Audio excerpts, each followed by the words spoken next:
Hello friends, मैं Farah Hasan. Welcome to my channel. Friends, आज मैं आपको नया टॉपिक लेकर के आपके सामने आई हूँ। वो टॉपिक है प्रेजेंट परफेक्ट टेंस। इसके बारे में मैं डिटेल में बताने वाली हूँ आपको। तो चलिए स्टार्ट करते हैं। और मेरी ये रिक्वेस्ट है आपसे कि इस वीडियो को शुरू से आखिर तक देखिएगा, क्योंकि बहुत सारी ऐसी बातें हैं जो इसमें बताई गई हैं जो आपको अच्छे से समझ में आएगी और आपकी इंग्लिश ग्रामर के लिए बहुत फ़ायदेमंद होगी वो सारी बातें। तो चलिए स्टार्ट करते हैं। Present perfect tense. तो इसकी सबसे पहले क्या इसको करेंगे, क्या समझेंगे कि इसकी पहचान क्या है। इस टेंस की कैसे पहचानेंगे कि ये प्रेजेंट परफेक्ट टेंस में बनाना है या इसका यूज़ यहाँ पर होना है। तो इसकी पहचान ये है कि इस काल के वाक्य में चुका है, चुकी हैं, चुके हैं, दिया है, लिया है आदि या एक्सेट्रा से आते हैं। यहाँ पर ये इसकी पहचान है। इसको थोड़ा सा आप लोग ध्यान में रखिएगा। अब इसको डिफ़ाइन कैसे करते हैं, इसकी डेफिनेशन क्या है। इसकी डेफिनेशन ये है कि the present perfect tense is used to describe an action that started in the past and has relevance और रिजल्ट इन द प्रेजेंट। क्या हम समझ में आया? इसका मतलब ये हुआ कि जब कोई काम पास्ट में शुरू होकर अब तक पूरा हो गया हो या उसका असर प्रेजेंट में हो। वो काम या तो पूरा हो चुका हो या उसका असर प्रेजेंट में हो।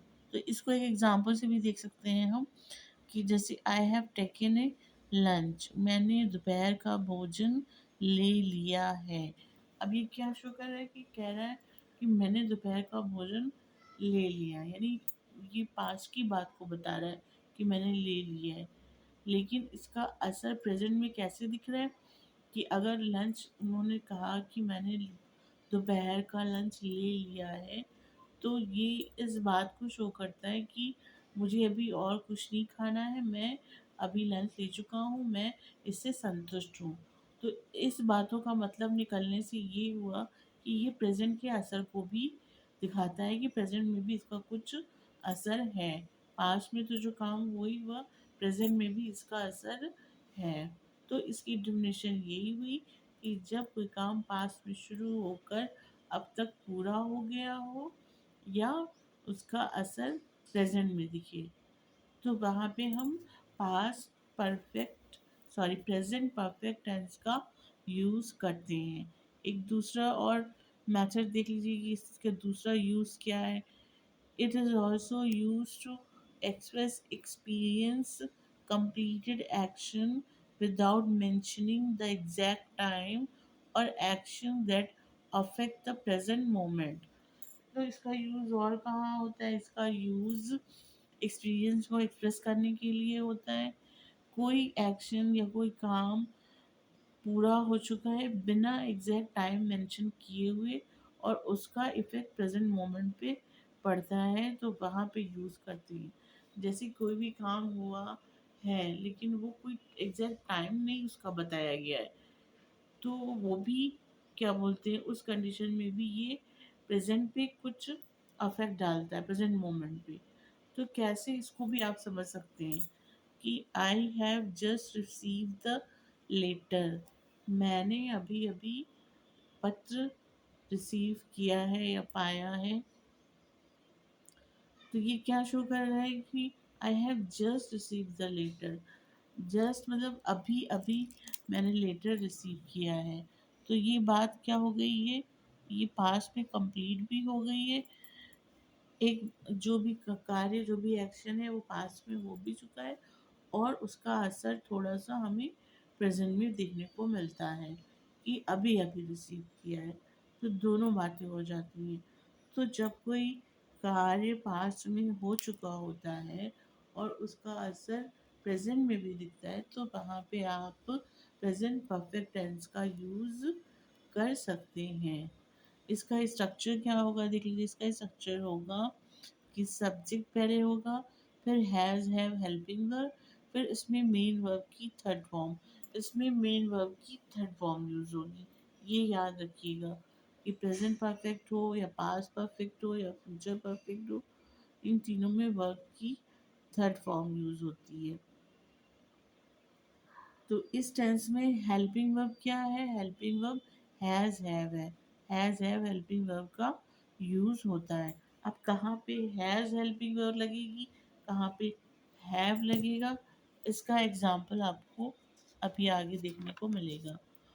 तो चलिए बता देते हैं हम कि अलग अलग टाइप के जो सेंटेंस होते हैं, जैसे अफर्मेटिव सेंटेंस हो गया, निगेटिव, इंट्रोगेटिव, ये सारे टाइप्स जो होते हैं, इनमें स्ट्रक्चर क्या होगा और इसके एग्जाम्पल क्या होंगे, ये आप देखिए। तो सबसे पहले फ्रेंड्स, अफर्मेटिव, जिसे हम पॉजिटिव सेंटेंस भी कह सकते हैं या सिंपल सेंटेंस भी कह सकते हैं, इसका स्ट्रक्चर क्या है? इसका स्ट्रक्चर ये है कि सब्जेक्ट पहले आएगा, फिर हैज़ हैव, फिर मेन वर्ब की थर्ड फॉर्म प्लस ऑब्जेक्ट आएगा। अब किस सब्जेक्ट के साथ कौन सी हेल्पिंग वर्ब यूज होगी? जैसे आई, वी, यू, दे के साथ हैव हेल्पिंग वर्ब यूज होती है। इसको एग्जांपल से भी आप समझ सकते हैं कि I have finished my homework, मैंने अपना होमवर्क पूरा कर लिया है। ठीक है। फिर ही, शी, इट के साथ जो है वो हैज़ हेल्पिंग वर्ब यूज होगी। She has written a letter, उसने एक खत लिखा है या लिखा। तो समझ में आया कि हेल्पिंग वर्ब हैज़ हैव कहाँ यूज होती है? हैव, आई, वी, यू, दे के साथ, हैज़, ही, शी, इट के साथ होती है। तो कुछ एग्जांपल्स भी देख लेते हैं, उससे भी समझ लेते हैं थोड़ा सा इसको, सिंपल सेंटेंस को। पहला एग्जांपल क्या है? I have finished my work. अब ये क्या शो कर रहा है? I have finished my work, कि the work is done now, काम अभी हो चुका है।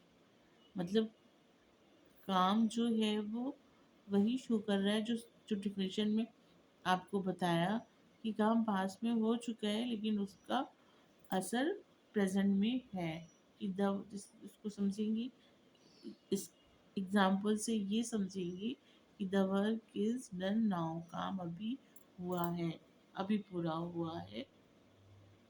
फिर दूसरा एग्जाम्पल है कि she has gone to school, वो स्कूल चली गई है, वो स्कूल चली गई है। इसका क्या है? She is not here now, वो अभी यहाँ नहीं है। मतलब इस एग्जाम्पल से क्या समझ में आ रहा है कि वो यहाँ प्रेजेंट नहीं है, वो स्कूल चली गई है। तो स्कूल चली गई, वो यहाँ नहीं है, तो फिर वही दोनों बातें आती हैं कि पास से काम पूरा शुरू हो गया था और अभी पूरा हो गया है। फिर तीसरा एग्जाम्पल है, we have lived here for 5 years, हम 5 सालों से यहाँ रह रहे हैं। And we still live here, कि हम अभी भी यहाँ रह रहे हैं। ये शो कर रहा है, इस सेंटेंस का मतलब ये निकल रहा है।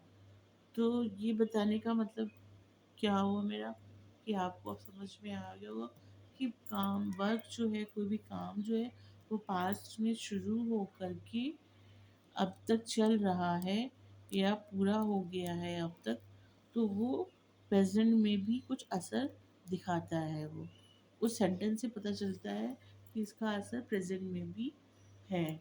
तो ये आपने अफर्मेटिव सेंटेंस के बारे में पढ़ा। अब आप पढ़िए निगेटिव सेंटेंस के बारे में। निगेटिव सेंटेंस का स्ट्रक्चर कैसा होगा देख लीजिए। निगेटिव सेंटेंस का स्ट्रक्चर होगा कि सब्जेक्ट पहले आएगा, फिर हैज़, हैव, फिर उसके बाद नॉट लग जाएगी और मेन वर्ब की थर्ड फॉर्म और प्लस ऑब्जेक्ट। इसमें क्या हो जाएगा निगेटिव सेंटेंस में कि हैज़, हैव हेल्पिंग वर्ब और मेन वर्ब की थर्ड फॉर्म के बीच में नॉट का यूज़ करेंगे। अब जैसे फॉर एग्जांपल आप देख लीजिए कि आई, वी, यू, दे के साथ हैव लगेगा, तो I have not finished my work. He, she, it has है, तो हैज़ के साथ नॉट लग जाएगा, she has not come yet. तो ये हो गया इंट्रोगेटिव सेंटेंस। इसके कुछ और एग्जाम्पल भी आप देख सकते हैं।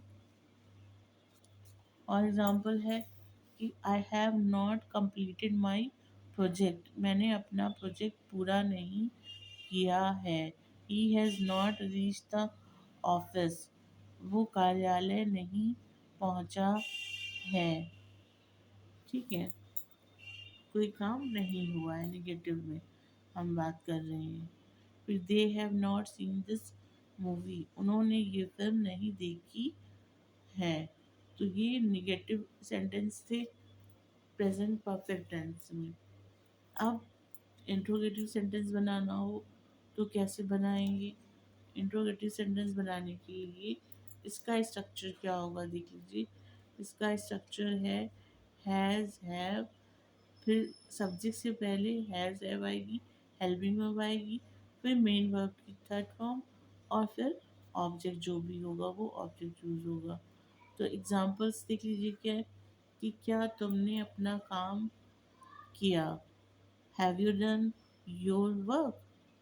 ठीक है, अब इसमें क्या हमने बताया था कि हेल्पिंग वर्ब पहले आ जाएगी, और ये क्वेश्चन क्या वाला पूछ रहे हैं तो उससे उसका आंसर एक हाँ में ही निकलता है। जब स्टार्टिंग में क्या शब्द का इस्तेमाल हो और उससे क्वेश्चन पूछा जाए तो इसमें हाँ या ना का ही यूज़ होता है। तो इसलिए यहाँ पर पहले हम हैव लगाएंगे हेल्पिंग वर्ब, फिर सब्जेक्ट, फिर मेन वर्ब की थर्ड फॉर्म, फिर ऑब्जेक्ट। क्या वो बाजार, दूसरा एग्जाम्पल है कि क्या वो बाजार गया है, has he gone to the market. क्या वे स्टेशन पहुंच गए हैं, have they reach the station. ठीक है, तो यहाँ पे हैव लगेगा क्योंकि दे दिया हुआ है। यहाँ पे हैज़ था क्योंकि ही वो ही शी के साथ हैज़ लगता है तो वहाँ पे हैज़ रख के क्वेश्चन बनेगा, और यहाँ पे हैव के साथ क्वेश्चन बनेगा। अब इंट्रोगेटिव और नेगेटिव एक साथ हो जाए तो क्या सेंटेंस बनता है, और तब कैसे नॉट का कहाँ पे यूज़ करते हैं ये बताते हैं आपको। तो इसका स्ट्रक्चर होता है इंट्रोगेटिव नेगेटिव सेंटेंस का कि मेन वर्ब हेल्पिंग वर्ब जो है हैज़ है वो सब्जेक्ट से पहले हो जाएगी, और पहले में हमने पढ़ा था कि सब्जेक्ट के बाद मेन वर्ब की थर्ड फॉर्म आएगी। अब यहाँ पे इसके पहले नॉट आ जाएगा, सब्जेक्ट और मेन वर्ब की थर्ड फॉर्म के बीच में नॉट आएगा, फिर मेन वर्ब की थर्ड फॉर्म, फिर ऑब्जेक्ट। जैसे इसका एग्जांपल है have you not completed your work, क्या तुमने अपना काम पूरा नहीं किया है। इसी तरह has she not come yet, क्या वो अभी तक नहीं आई है। तो ये दोनों सेंटेंसेस जो इंट्रोगेटिव नेगेटिव सेंटेंस है या इंट्रोगेटिव सेंटेंस है, ये भी इस चीज़ को बता रहे हैं कि काम पास्ट में तो शुरू हो गया है, पास्ट में शुरू होकर अब तक पूरा हो गया है, और उसका कुछ असर या उसका इफेक्ट प्रेजेंट में देखने को मिलता है। तो ये हो गए चार, इसके फोर टाइप्स के सेंटेंसेस। अब इनका यूज़ देख लेते हैं, इनका यूज़ कहाँ पे होता है। कुछ यूजेस हैं जहाँ पे आप प्रेजेंट परफेक्ट टेंस का करते हैं। पहला क्या है? पहला है to express action that have been completed but whose effect continuous। ये एक्सप्रेस करता है उस एक्शन को जो कंप्लीट हो चुका है, पूरा हो चुका है, लेकिन उसका इफेक्ट अभी, उसका प्रभाव जो है वो कंटिन्यू बना हुआ है प्रेजेंट में। जैसे एग्जाम्पल है कि I have taken a lunch, मैंने दोपहर का भोजन ले लिया। ये एक्शन क्या है, ये कंप्लीट हो चुका है, लेकिन क्या शो कर रहा है कि इफेक्ट इसका कुछ प्रेजेंट में भी है, प्रेजेंट में। अभी मैंने इस एग्जाम्पल को आपको पहले समझाया था कि किस तरह से इसका प्रेजेंट में असर है। फिर से मैं बता देती हूँ कि I have taken a lunch, ये क्या शो कर रहा है कि काम पास्ट में हो चुका है, उसने लंच ले लिया है, मैंने दोपहर का भोजन ले लिया है।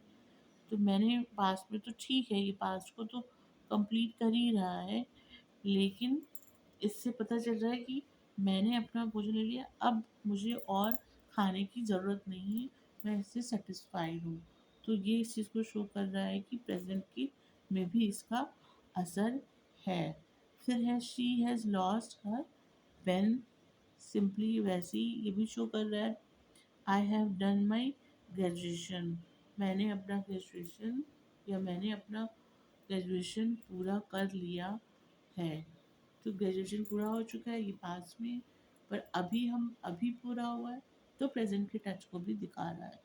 तो जब कभी इस तरह के सेंटेंसेस आएंगे जो पास में पूरा शुरू होकर अब तक पूरे हो गए हों और उनका आंसर कुछ प्रेजेंट में भी हो, तो हमेशा वहाँ पे हम प्रेजेंट परफेक्ट टेंस का यूज़ करेंगे। अब दूसरा क्या यूज़ है इसका, कि to express action completed recently, उस एक्शन को एक्सप्रेस करता है जो अभी रिसेंटली पूरे हुए हैं। फॉर एग्जाम्पल आप देख लीजिए, ये बहुत अच्छा यूज़ है इसका। I have just receive the letter, क्या शो कर रहा है कि ये रिसेंटली काम पूरा हुआ है अभी। I have just receive the letter, मैंने अभी अभी लेटर प्राप्त किया है या रिसीव किया है। फिर दूसरा, she has visited America twice, वो 2 बार अमेरिका जा चुकी है, जा चुका है, जो भी ही सी वॉटेवर जो भी यूज़ हो। फिर है we have already decided to do this work, ठीक है, कि हम लोगों ने क्या डिसाइड किया, हम लोगों ने इस काम को पहले से इस काम को करने के लिए पहले से निर्णय ले लिया है। Already decided to do this work. तो प्रेजेंट परफेक्ट टेंस में कुछ यूज होने वाले वर्ड्स हैं जो जब आपका कोई काम रिसेंटली कंप्लीट होता है तो उसमें यूज़ होने वाले कुछ वर्ड हैं, उनका यूज़ करते हुए हम सेंटेंस बनाते हैं। जैसे yet, as yet, already, just, so far, since, ever since, once, twice, thrice. तो ये जो कुछ वर्ड्स हैं, ये जब हम कोई काम रिसेंटली बताना होता है कि अभी रिसेंटली कंप्लीट हुआ है, तो वहाँ पे ये सारे वर्ड्स यूज होते हैं सेंटेंस के अकॉर्डिंग। अब तीसरा क्या यूज़ है इसका, तीसरा यूज़ है कि to express action started in the past and continued up to the present moment, ठीक है। क्या समझ में आया कि कोई एक्शन जो है वो पास्ट में शुरू हो गया था, लेकिन प्रेजेंट मोमेंट में भी अभी कंटिन्यू है, प्रेजेंट मोमेंट में भी वो चल रहा है। जैसे I have worked in this college for 10 years, मैं 10 सालों से इस कॉलेज में पढ़ा रहा हूँ या काम कर चुका हूँ, 10 सालों से काम कर चुका हूँ। तो क्या उससे शो हुआ कि कोई काम पास में शुरू होकर अब तक पूरा हो गया है या प्रेजेंट में उसका कंटिन्यूटी बनी हुई है। फिर है we have known each other for 5 years, हम लोग 5 सालों से एक दूसरे को जानते हैं। तो वो हो गया कि कंप्लीट हो जाएगा एक्शन पास्ट में, लेकिन उसकी कंटिन्यूटी प्रेजेंट में बनी हुई है। चौथा इसका यूज़ क्या है कि ये to express news of recent events, जो भी रीसेंट इवेंट्स हुआ है उस न्यूज़ को, रीसेंट इवेंट्स की न्यूज़ को एक्सप्रेस करने के लिए भी हम यूज़ करते हैं पास्ट प्रेजेंट परफेक्ट टेंस का। जैसे for example, the rupee has fallen against the dollar, ठीक है। फिर दूसरा है earthquake has killed more than 80,000 people in Pakistan, earthquake से पाकिस्तान में 80,000 से ज़्यादा लोग मारे गए थे, ठीक है। तो ये किसको एक्सप्रेस कर रहा है? जो रीसेंट इवेंट्स होता है उनको यूज़ करने के लिए भी, उनको एक्सप्रेस करने के लिए भी हमें प्रेजेंट परफेक्ट टेंस का यूज़ करना पड़ता है। तो ये 4 आपको मेन यूज़ बताए मैंने। इसको आप बहुत ध्यान से समझिएगा। तो फ्रेंड्स, आप इस चैनल पर नए हैं तो मेरे चैनल्स को लाइक शेयर एंड सब्सक्राइब कर दीजिएगा। मिलते हैं नेक्स्ट वीडियो में नेक्स्ट टॉपिक के साथ। तब तक के लिए जय हिंद।